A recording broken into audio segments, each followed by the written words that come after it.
some of my favorite photos of Leon were at the, it's an English guy that did a talk show with a bunch of guests. And so Leon and Elton John were supposed to do that show. It's 1970. And then that night we played the Fillmore East in New York. And Elton John was opening for Leon. So we had a big dressing room for all of Leon's crew. And we had drawers and had keys. He gave us each a key to our drawer to put our stuff in to keep it safe. So I put my camera in there. I always carried a camera. That's how I got all those pictures. So we're all in this big room. And through the door, here comes Bob Dylan and Levon Helm and Donald Sutherland, 4 or 5 people, and they come in, oh man, it's a big deal. Now I had been taking, on the tours, we had been playing, like with all these other people, I had taken pictures of Leon with them. And we would go, I would develop them, and I had a dark room, and I would take him in his Skyhill home. He had a wall with all these pictures. He called it his star wall. And I wish I had all those pictures now. But they're all in a group in the middle of the room. Everybody else is sitting around. Claudia Lennear has these cut-off jeans and this halter. You know, I mean, hot as a firecracker. And we all started telling him, Leon leaned over, he said, this would be a good shot for the star wall. I said, all right. So I took my key, unlocked my drawer, and took my camera out, and I pulled it up to take the picture of this group.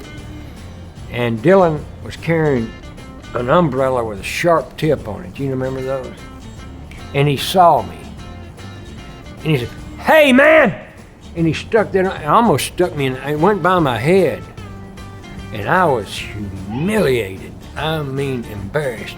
Claudia Lennear saved me. She stood up, stuck that perfect ass out, and says, fuck Bob Dylan. You can take my picture anytime, baby. And they hoofed it out.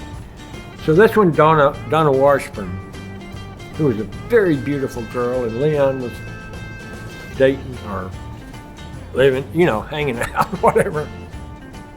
And I started, every night Leon had this big bed, like I said. When he and I were there, he would lay up on the pillows and I would lay at the end of the bed. We would talk all night. So I would wake up in the morning on the end of the bed. We had talked till we went to sleep. I mean, this was the most perfect time in my life. Because this was before Leon was famous or anything, and I got to know him, you know. And I said, Leon, that's your mother. Don't you want to go see her? No, I have no desire to do that. And that made me feel bad, because I love my mother. And he loved my mother, because he had been to Memphis and met my mother. And I said, you should go see her. No. So I kept on him. And then Donna came in, and she said, why don't you go? Go see your mother, and if you don't like, we'll just walk out. Now, he hadn't seen his mother in years. And I hate to tell this personal story about him, but it's important, I think. So we drove down to where it was in Orange County, and we go up to the house, and Donna went with us. Me and Donna and Leon would go in. This is just a wonderful woman. And she invites us in, and we go in. His brother is there, his straight brother.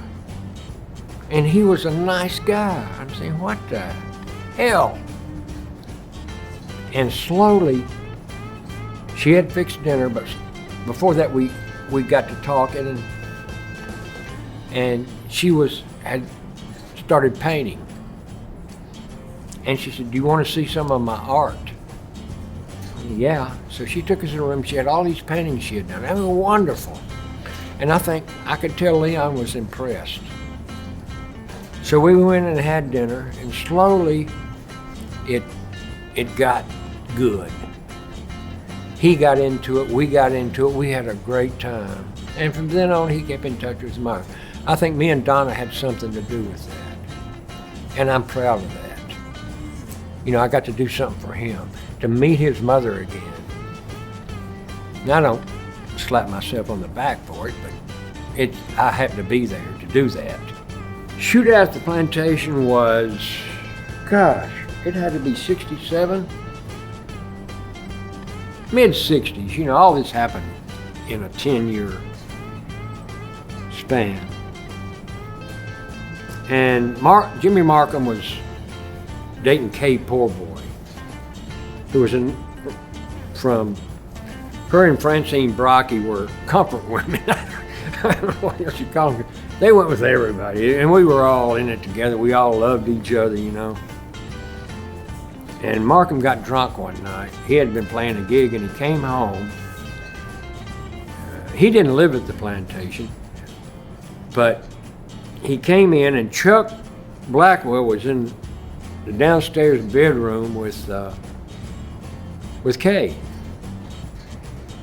And Jimmy started beating on the door. Come out, you know, all this. He was drunk.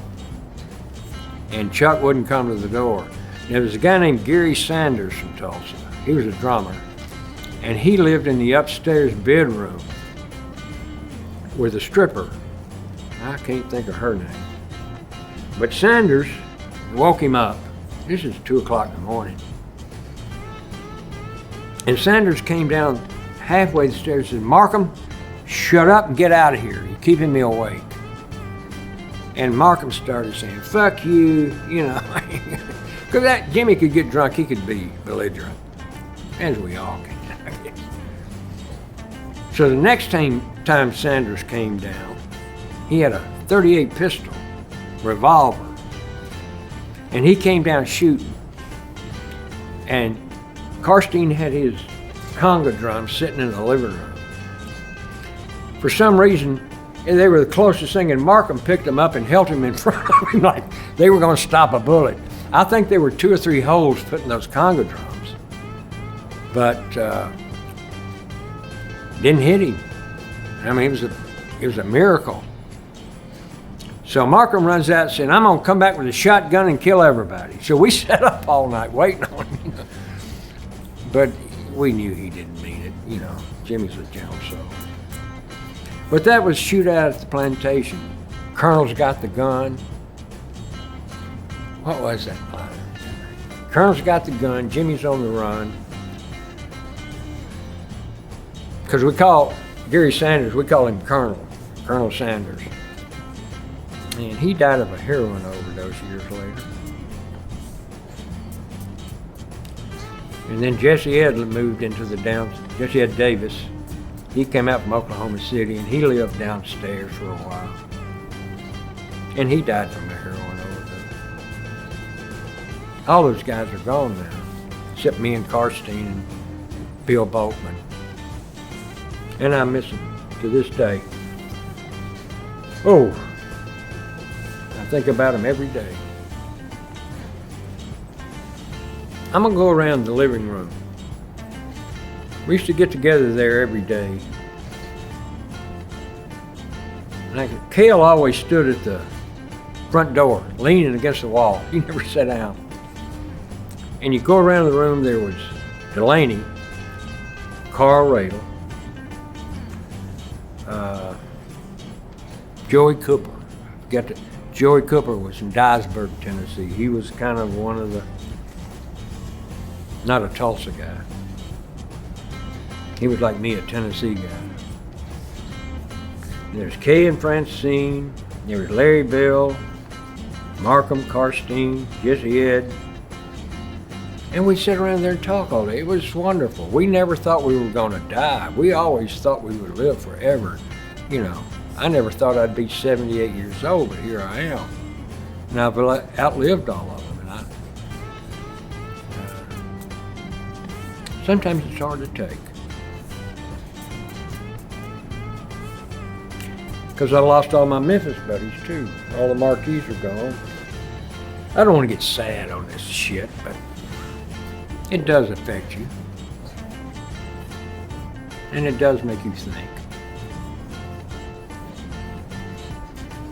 And I think about them every day. Every day.